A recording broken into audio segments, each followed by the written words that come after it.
3 jours après l'humiliation subie au Bramall Lane contre Middlesbrough, 1-3, Sheffield United a de nouveau failli en Championship, cette fois sur la pelouse de Millwall, un autre adversaire direct.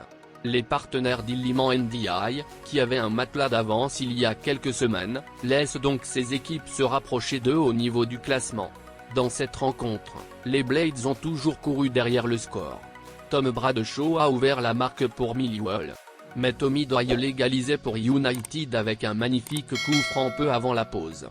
En seconde période, un nouveau but de Bradshaw a permis aux locaux de reprendre l'avantage peu après la demi-heure de jeu.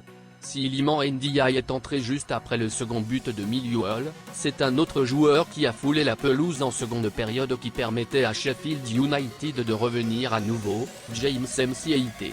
Un but qui laissait espoir pour un comeback pour les visiteurs, mais l'incroyable Tom Bradshaw en a décidé autrement en marquant un triplé à la 88e minute. Iliman Ndiaye et ses partenaires s'inclinent donc logiquement. Avec cette nouvelle défaite, Sheffield United garde sa deuxième place du classement avec 7 points d'avance sur le troisième Middlesbrough qui a l'occasion de revenir à 4 points en cas de victoire contre Queen's Park Rangers de Sénégal, alors que le leader Burnley pourrait s'envoler en tête.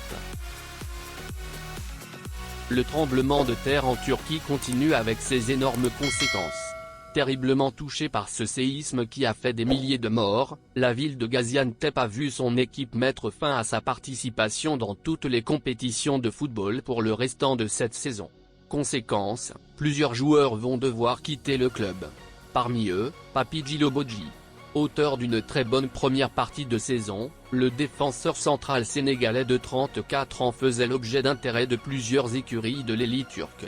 Ankaragucu, Trabzonspor et Galatasaray ont tous manifesté leur désir de le recruter.